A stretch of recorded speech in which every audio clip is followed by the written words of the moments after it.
I had to first realize what I was doing that was giving you a negative about me, that I didn't love Perception, yeah. you or had no care about you. That for me was hard. I'm like, oh, how could that even happen? But I had to look at myself. Well, how have I been responding? How have I been available? How have I nurtured this relationship? Especially we're family, and to me, a family is should be a close relationship. I know it's not for everybody, and I'm still working on some of those areas of my family that have kind of slipped away. But I desire to have that closeness again. So that was the first thing, and that was me, because I get to control how I respond to my family members, the people that God has put around my life, my friends, my neighbors, whatever. So that's just about me. I can't expect everyone else to change so that Right. I can like them or interact with them or whatever. So that was the first thing, was figuring out how I was putting off a vibe that was not approachable. And that was hard for me to realize.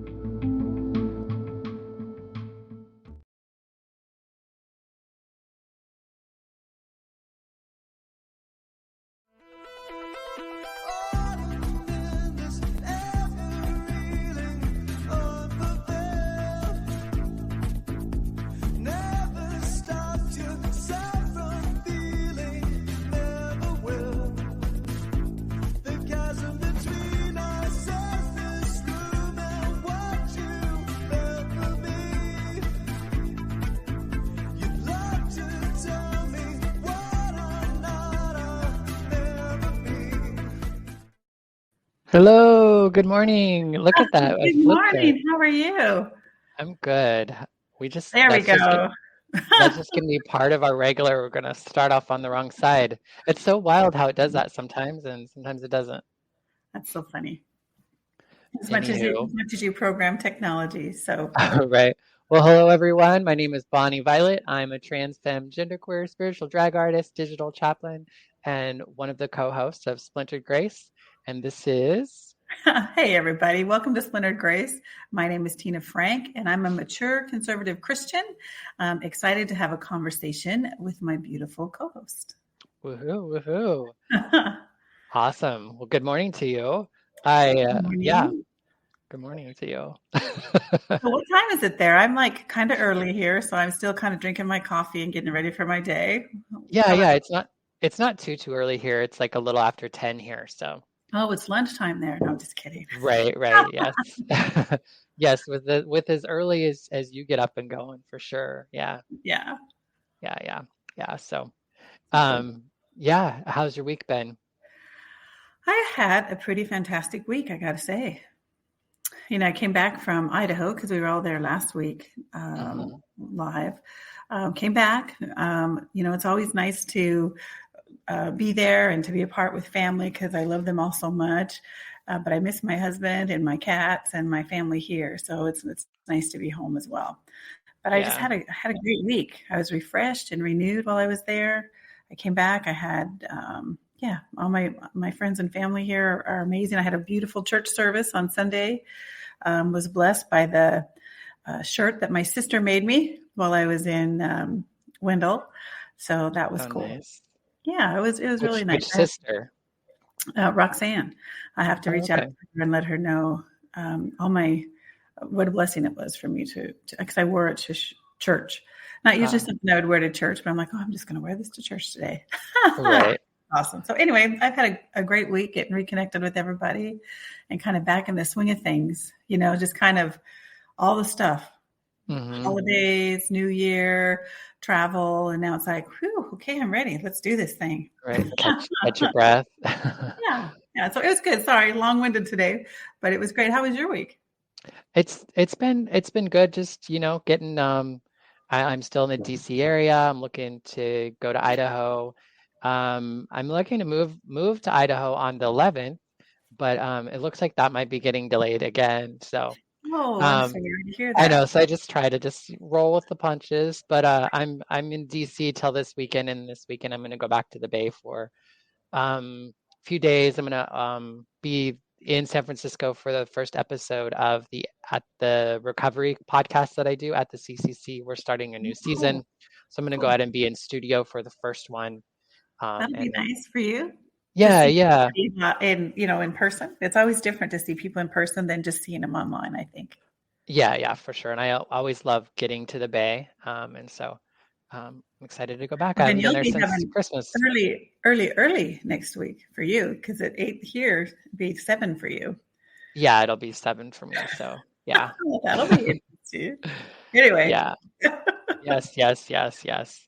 So today we're talking about being in the world, not of the world, which is a very like biblical yeah, statement, at least from yes. my understanding. Maybe they use it in other circles too, but I know I first heard about it in the Bible. And I think just in our conversation that we had last week, Hmm. it kind of just led us to this conversation as well. And so um, maybe we can start off with, and I know like for folks just in general, typically, we're not like, yeah, I think we're going to be like, I guess there's some part of me that has this apprehension that we're doing all this like Bible-y sounding stuff that it might also like turn people away who aren't necessarily looking for that. And I just want to tell people that we do plan to actually like kind of explore, some of uh, Tina's teachings and things that work for her, which are Christian and do come from the Hmm. Bible, as well as some of my own. And so we are going to kind of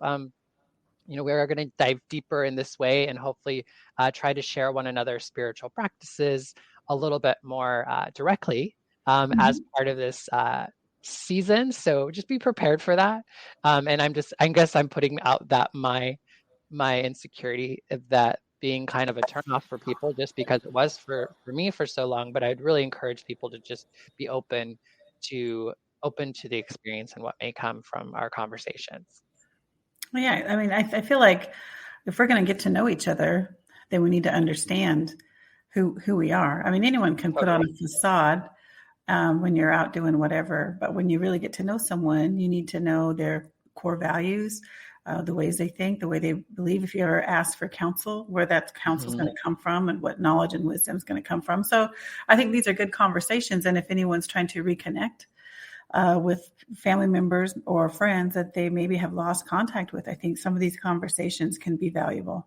Yeah, it's definitely, I think, par for the course, so to speak. And I just feel like we've had a lot of these conversations, I think, on our own. Yeah. But I don't know that we've maybe brought it here in the same way. And so I guess I was just having a little bit of reservation with that. But I also just wanted to let people know also that it may be part of the process for you as well.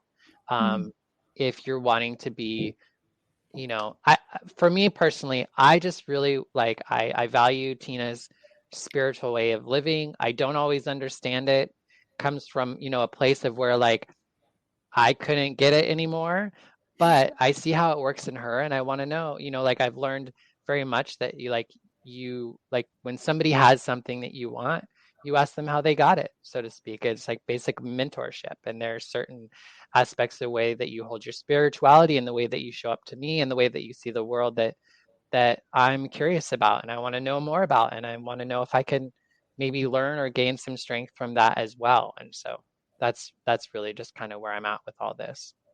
Awesome. Well, what does that statement then mean to you, Bonnie Violet? I mean, it sounds like Yeah. you've had lots of different ideas about what that means and how it applies to your life.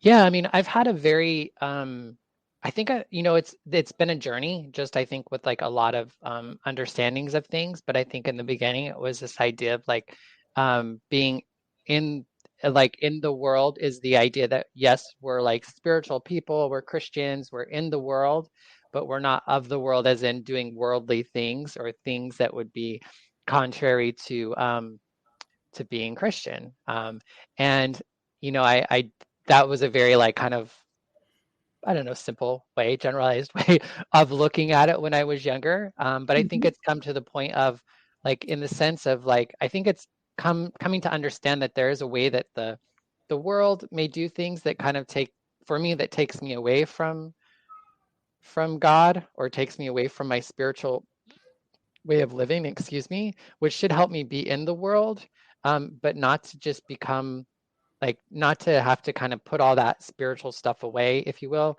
in order to Mhm. be a successful person in the world. So I think it's like this interesting balance of And also to not like just escape into my spirituality too, because I think, Right. you can get into your little like religious or spiritual kind Mhm. of like high horse, or even your own little, Yeah. I want I to say world, but your own little pocket of whatever, and not really be involved within the world. Right, right. I call that being so spiritually minded that I'm no earthly good, Mm, because that's not what I want to be either. And I don't right. think there's And not what we're called, and even not what we're called to be from. that's exactly right. That's exactly right. So you and I kind of see that in a lot of the same ways. I believe that I was created in this world for a purpose. Mhm, But at the end of the day, I'm not from this world. I'm just in it. And mhm, so my role here is to be a light, to be a person of peace and joy and love and all of those things that are outlined in the Word of God, to the world around me. And that means it's really not about me. mm, It's about how I engage and how I love and honor and respect the people that God has placed around me. So I am in this world to be a blessing and a light. I'm not of this world because eventually I won't be here, of course.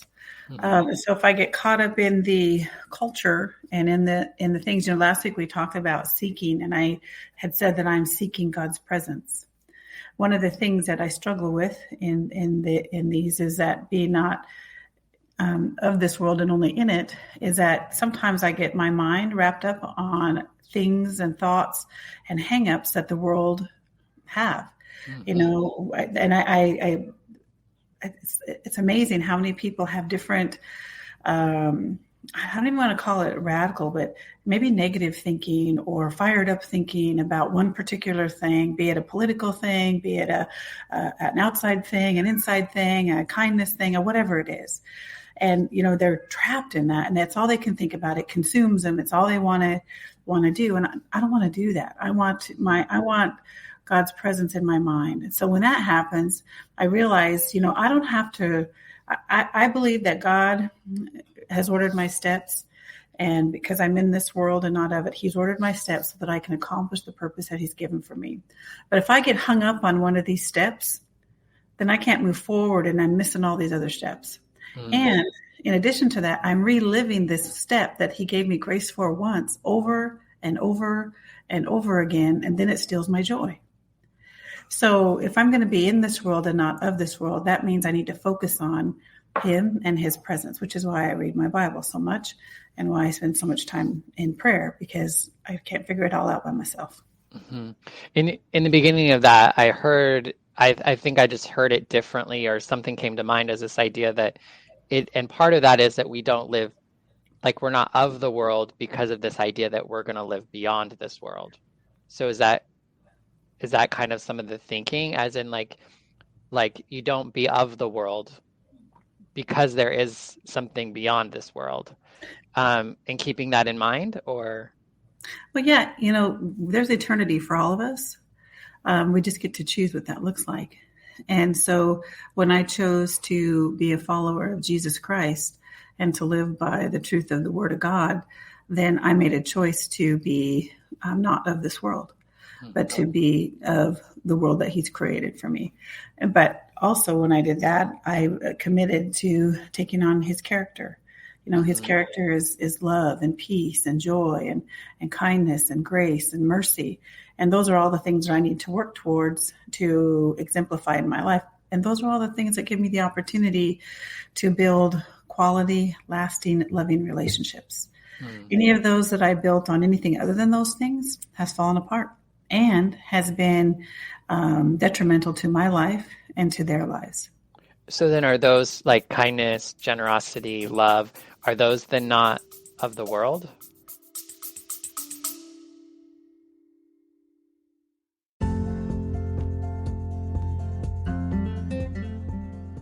Hey y'all, it's me again, Bonnie Violet. I just wanted to take a second and thank my Patreon members. Patreon members are folks who contribute on a monthly basis anywhere from $3 to $150 a month to support the work of a queer chaplain. Big shout out to Victoria Thompson, Jason Brandt, Brandon Stanton, Kim Silva, Brandy McCarg, Randy Sandknop, Bob Kaiser, Joey Heckmeister, Violet Rhiannon, Gabriel, Jonathan, Petrick, and Todd Atkins Whitley. Thank you so much for your continued contributions. And if you're interested in joining the Patreon, just check the link in the description. Go to patreon.com/Bonnie Violet. Thanks so much. Bye-bye.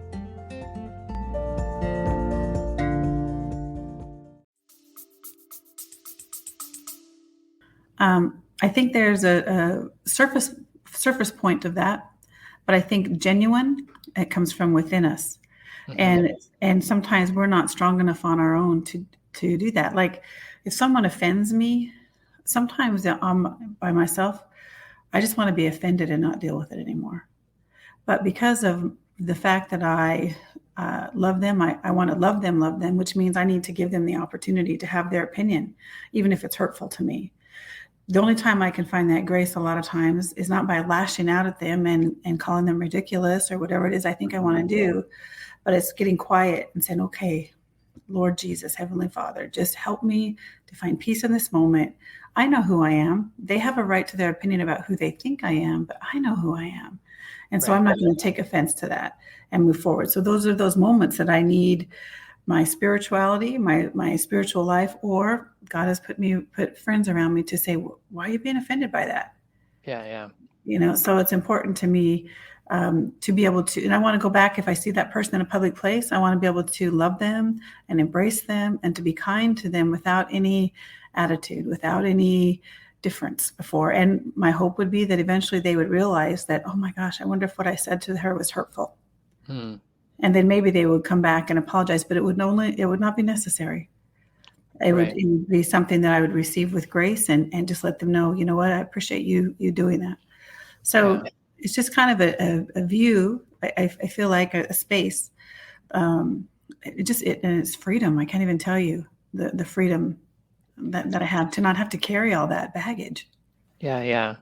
Well, I feel like it's a charge for in my understanding, I think right now it's a charge to not be complacent or apathetic within the world that I'm a part of, but don't let my getting caught in that take me away from like God or higher living or higher self or all these good things that come into a spiritual way of living. Like don't lose my spirituality, don't lose sight, but still be a part of, and so for me, I feel like that's the challenge, is like, how do I, because for me, the things that are really loud, the things that make me feel less spiritual, the things that make me feel a little devalued, say, as a spiritual being, if you will, at times, is the things of the world sometimes. And for me, the things that are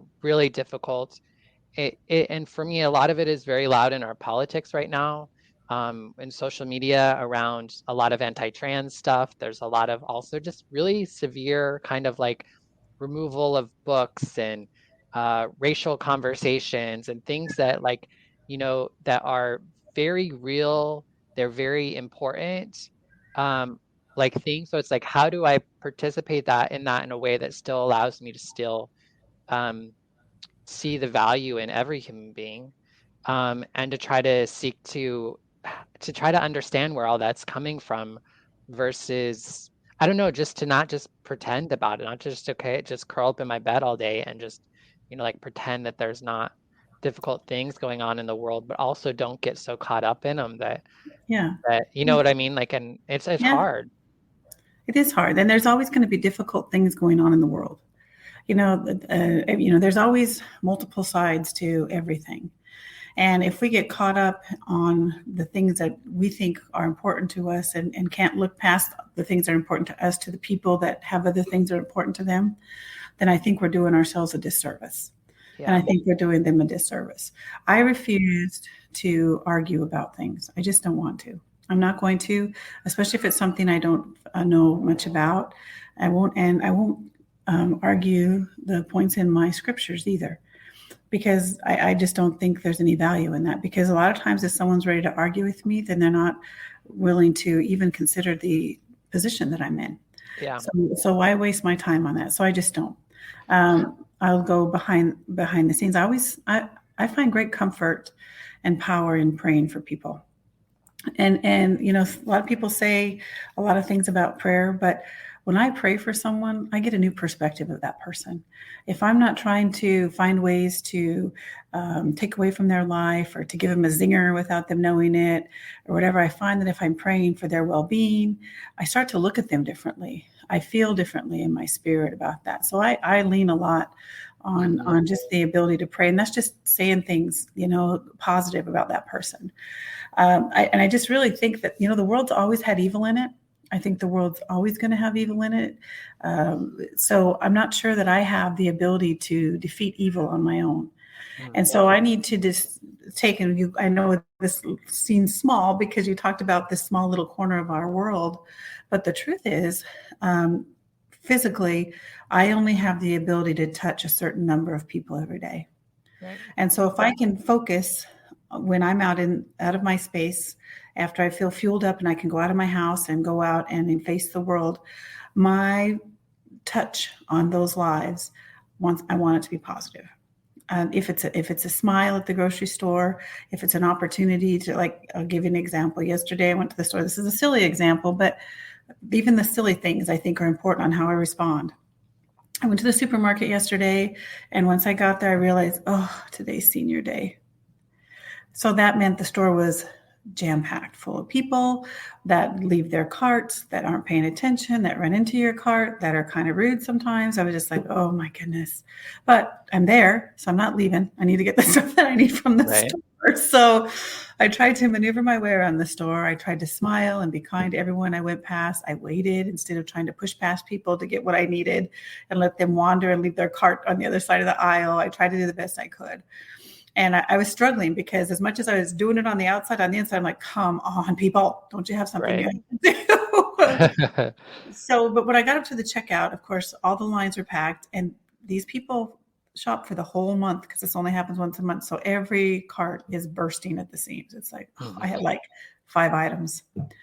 I'm like, all right, Lord, I'm just going to stand here and just help me to be a blessing to everybody. So I was right in the walkway where everyone has to come by. So I made sure I said hello to everybody. I moved my cart. I told them have a great day.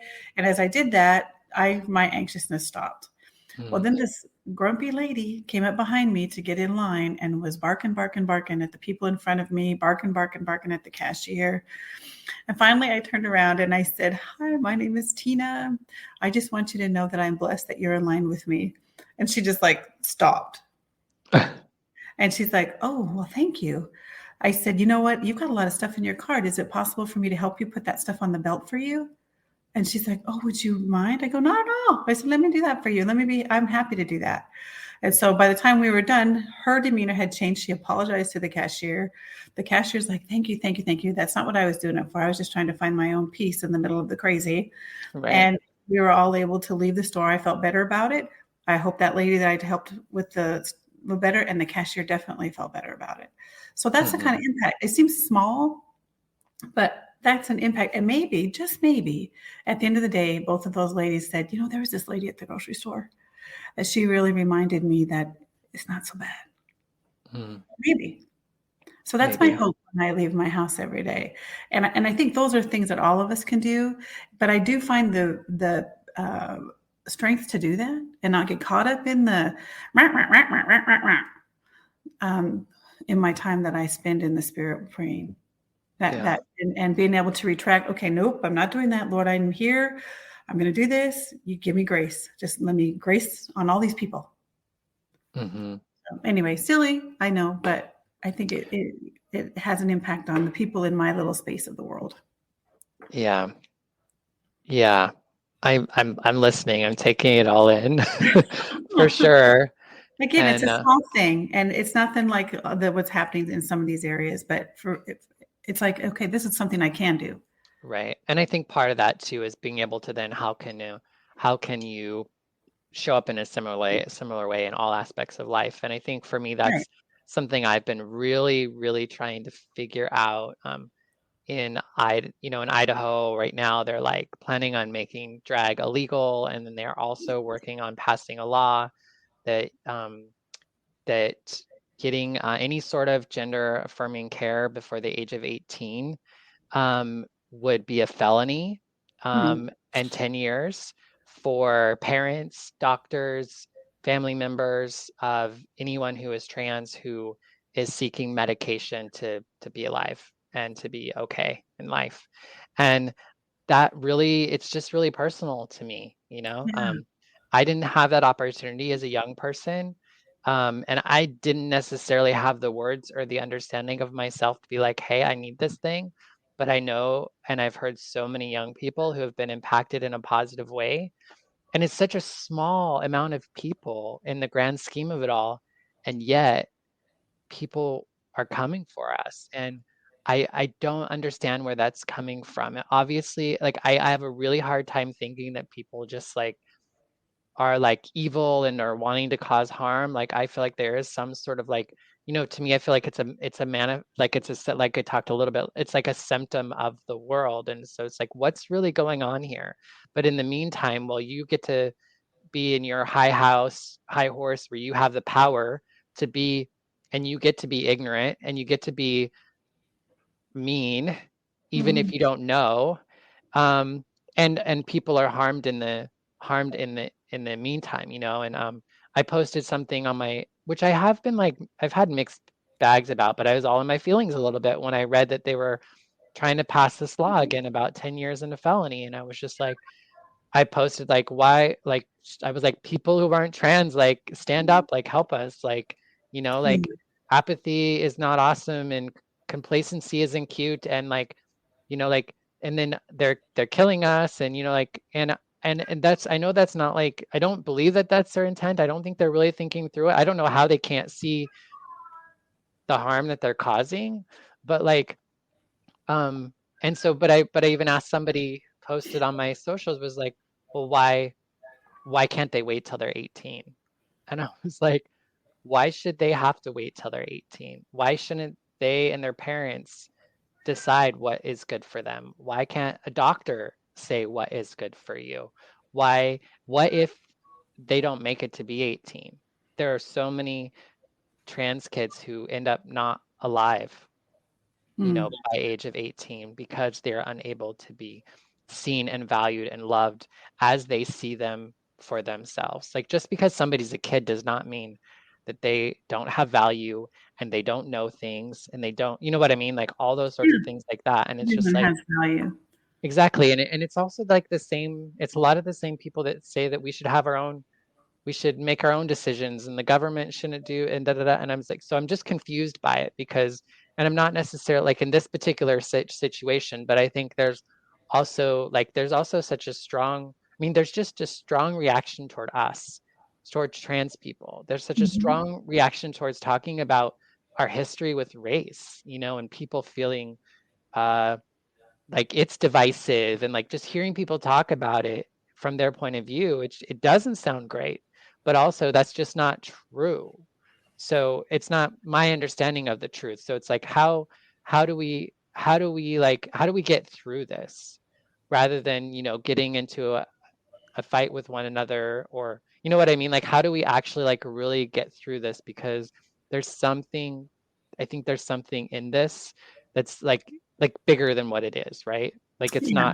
it's not Yeah. really about that. It's about something else. And how do we get to that? And I think that's the question that we all have. Because as passionate as you are about these issues, which is great, they're also passionate about the other side of those issues. Yeah. Well, and I don't get to not be passionate about it. Like, it's my life. I know Like, I you know get what I it. mean? Like, it's Yeah. not No, a choice.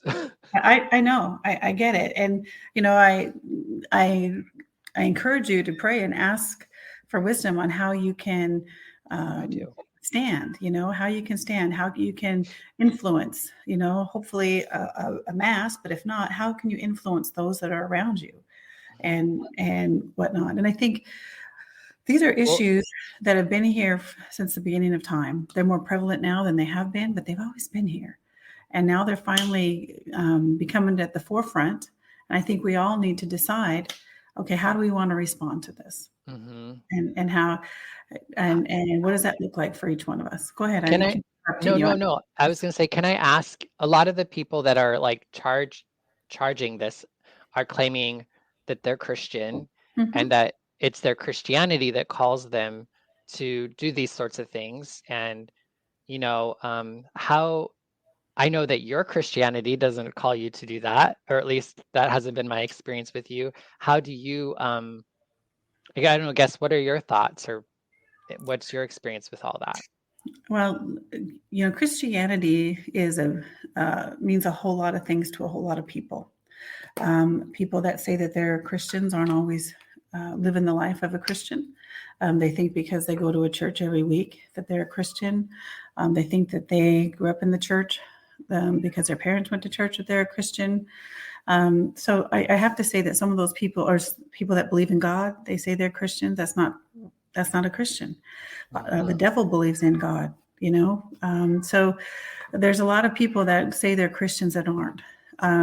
Now, there is passages in the Bible. 1 Corinthians talks about some of these things specifically, but they're talking to the church. They're not talking to the world.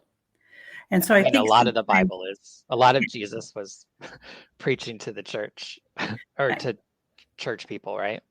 well, yeah. Jesus's life was all about telling people that he was the way, and he started at the church in Jerusalem, which is the Jewish people, because those are his chosen people. But he went out to the Gentiles after, and he sent apostles out to the Gentiles after, because the Jews wouldn't receive his message. But what happens is when we take a passage out of context and try to apply it to the whole world, it doesn't work like that. Mm-hmm. There's a passage in scripture, yeah, but it's talking about those things that are going on inside the church. Now, I am the church because I'm a Christian, and I'm a Christian because I gave my life to Jesus, not just as my Savior, but I've made him my Lord over my whole life, which means I read the Bible, I understand and try to understand daily what God's character is, and I try to live out God's character in my life for the benefit of those around me, not for the discipline or to be the boss of someone or to dictate people's lives. That's not my motivation. My motivation is to empower people to be who God's called them to be. Now, I can have an idea of who I think God's called you to be, but I don't know. Only God knows. And the only way you're going to figure that out is if you're in pursuit of all that God has for you. Yeah. And so people who think they're saving the world because of this, that, and the other thing, and under the guise of a Christian, only Jesus can save the world. And we just need to be his light and do the best we can while we are here, being in the world and not of the world. Mm-hmm. And so I'm called to love. The Bible says God is love. And so if I'm not and I'm not loving, then how can I even say that I'm a Christian or that God lives in me? So that's my 2 cents. Mm. Yeah. I'm like swimming around in my head a little bit. Okay. And I'm happy to answer any questions that you guys have to the best of my ability. Just know that I don't know everything. And I'm still in the journey just like everybody else.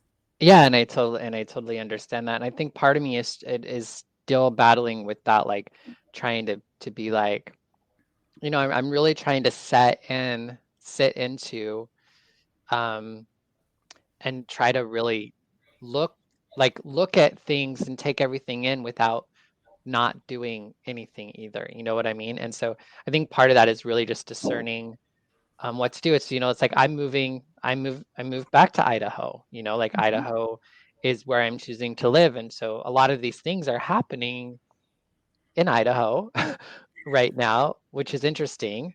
So it's like, so there is an element of me feeling like, because it is in my neighborhood, right? It's my area. Mm-hmm. There's Mm-hmm. something to do. So what does that look like? And then, yeah, I think that's a lot of what I've kind of been discerning. And then also just feeling like, okay, if I can't do this on my own, then how do others see how they help us? How, you know what I mean? Like, I don't know. Yeah. Yeah, I think you're asking yourselves the right questions. You felt led to move back to Idaho. So why? Why is that so strong in your spirit that that God would put that in you to move back there. There's going to be a purpose because it's all Yeah, purposeful. And so the fact that you're seeking that, I think, is a step in the right direction. I think that's something that'll be revealed to you as you continue to seek. Yeah, I mean, I think it's definitely something that's just been pulling me there for a while. And then now as some of these things have come through, because I have felt that some of my going back home was one to kind of as an act of gratitude, to be able to go back. I was able to get away. I was able to come to a new understanding of myself and the world. And because I was able to get away, and so many people that I know and love are not alive anymore because they didn't get away. And so there's an element of me being like, I want to go back home and I want to claim that people like me deserve to live here. We shouldn't have to leave home to not feel safe. Also, I think I still have a wounding and I have a lot to learn from being home and from being back there that I think I can only gain from being there. You know what I mean? And so it's not like this, because I know it can be very easy, like, well, I'm going to go as an act of gratitude and like I have something to offer. It's like, no, like it's a yes, and yes, I have, like, I'm going to bring myself back here and I'm a little bit stronger and a little bit better than I was when I left, right? I hope, And so just in that, yes, I'm going to bring something back, but it's not in the sense of like, I know best or I'm better than, or I'm any of those sorts of things. It's actually like, I want to come to know more of me and know more about myself and the people I love and care about. Like there's so much for me to learn and to heal and to grow from beyond what I could ever offer offer the community to get to go to be a part of, that is somewhat familiar and in some ways a completely different community than what it was when I left. At least from my perspective. I think you make a great point. When we are going out and we're doing what we say to be our purpose or to be what God has called us to do, it's not about what we bring to the table. Because if we read the pages of scripture, it's about not only what you bring to the table, but what you learn at the table. Because we don't just come in to teach. The Bible talks real specifically that in every situation that our hearts need to be teachable. And so, but in that teachable piece, that teaching that we receive in has to line up with the foundation of truths that God's outlined for us as Christians, as believers in Jesus Christ. So when I come into a space, I need to not just assume that I know everything and I'm going to teach all these people this stuff, but I need to be open to learn something new. Because like we were talking about, if I knew everything already, then I probably wouldn't be here. So I love the fact that you make that point, that you're going back as to bring all those things that you've learned while you were way back with you, but that you're also open and to understand the new people that are there, to be taught some of the new things and the ways, but to balance both as to what the purpose is that God has brought you back to this place. Because I really think there's a purpose. And can I just add something just random that came into my spirit? God is really faithful that when he moves us into a new position, that all those things that we carry in our past, positive or negative, or accomplishments or skill sets, he uses those. And I know in this particular case, you have some skill sets that you had gained when you were young, that maybe God is saying, okay, now's the time to pull some of that stuff out and let's start here, what you learned so long ago, and let's teach you some new things about what that looks like. And I want to show you how to engage those here in this situation. Just the thought. Yeah. No, I definitely, there was an element. I know there was an element of me leaving home. There was some running away. There was some, getting away from, a lot of different things. And so I think this will be an opportunity for me to go back and not run from those things and just kind of like meet them head to head, so to speak, and so I'm eager, and I'm also like petrified about it, like I'm really, it feels like in a lot of ways, it feels like my whole life, like in a very divine spiritual way, like everything that's happened in my life has happened for what is happening right now. Like, it's really clear to see that, to a point that it's just like, well, duh, but also like, it's just kind of like, it's kind of like, and it's that burden I think I've felt. And I think that maybe, I believe that we all maybe feel, but I know that at times I've felt, oftentimes, knowing that I have a purpose, or having a connection with God, and working to try to understand that and reach toward it, which is something that I've always had that drive in me. Good, bad, or the otherwise, I've always had that in me. And sometimes it's crushed me. Oftentimes it's felt like a curse, or I felt unworthy, or like, I just can't, like, I can't do this, or who am I, to have this calling, or to do this, that, or the other. Like, who the hell do I think I am, and then there are other times it's like, well, yeah, duh, like, this is what you're supposed to do, and also this is what I want to do, and you know what I mean? So it's like this. And I feel like as I've gotten older, I'm coming into being a lot more able to have confidence, and to know my potential, and to even like think high of myself in a way that isn't, arrogant, but it actually has like the actual confidence and the truth of who I am, that I'm resting in. Which I feel like I've really struggled with, having that confidence in myself. There is no reason for me to lack confidence in so many parts of my life. There are some things that I'm not good at and I shouldn't feel confident about, but there are so many other aspects of my life that I should, or that I could really benefit, I think, from knowing, like, just having confidence in what I do know and what I have experienced. And still being able, and you can do that and still be humble and open, and all that sort of stuff. You're right. Confidence and arrogance are two different things, and I think they can be intertwined for sure. But being confident as to who we are, what we know, what our purpose is, at least for the moment, because our purpose changes moment by moment. Those things are all very important. Thinking that ours is better than someone else's, that's where that arrogance comes in. For me to say, I'm coming in here and I'm going to tell you all these things, but I'm not going to let you say a word to me, that's arrogance. And you don't want to do that. So that's part of the being teachable. Coming in, feeling confident that we know what we're doing, we know we're here, we know we bring this to the table, but being open that there's other people that have other things that they're bringing to the table that need to be considered, and then weighed against our core value system as to where we're going. So all those things are important. And it's amazing to me because, I believe that if we seek, we'll find, and that we need to continue seeking, and that both of us are headed into a new season of life, coming from very similar situations. And that, to me, reminds me, okay, you're right. I'm only in this world. I'm not of this world. As much as all this is familiar because I've been here so long and been in this world for so long, how do I, as I get older, as things become more familiar, and even as things become more mundane or habitual, how do I maintain my position as only being in the world and not of the world? And that's a challenge. And then being faced back. I was listening to you talk, and we both left. We both left for right reasons, wrong reasons, whatever. We both left. But as I read my pages of scripture in the Old Testament, I didn't see many people who got to ever go back home.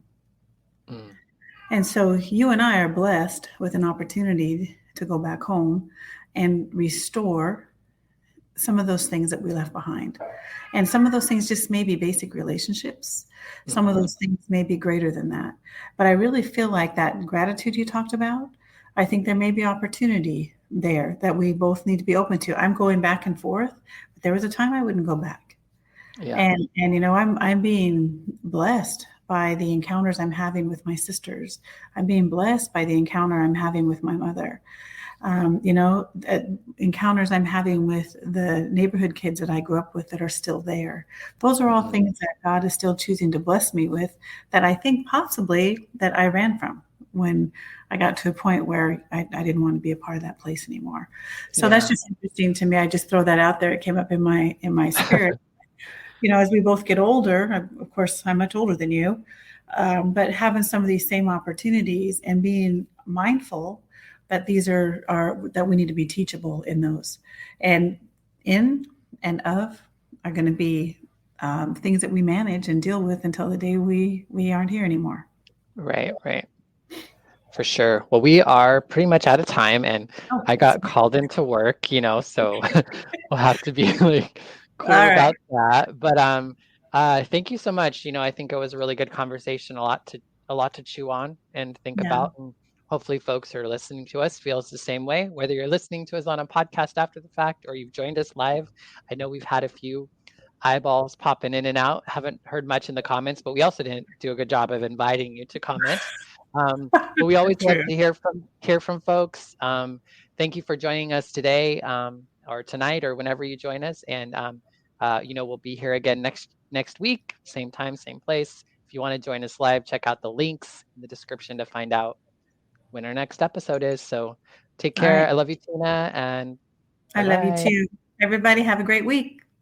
Bye-bye. Bye. Splintered Grace Podcast is brought to you by a queer chaplain.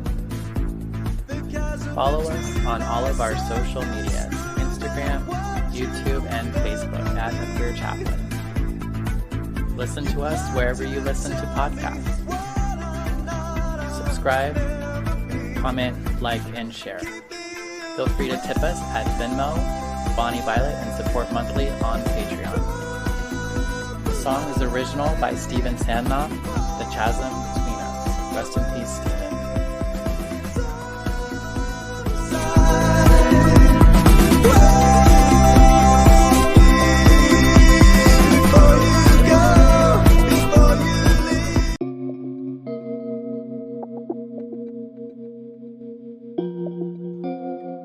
Hey, how's it going? Bonnie Violet here. I'm a trans femme, genderqueer, spiritual drag artist, and digital chaplain. And in case you didn't know, I could really use your support. Engage, rate, subscribe, follow, comment, share this episode, book me to keynote, panel, guest on your show, or officiate your wedding or memorial, in or out of drag, collaborate, join the team, be a guest, make a pitch, sponsor an episode, join my Patreon, send me a tip on Venmo or PayPal. Just do something. Thank you so much for your continued support. Check out the links in the description.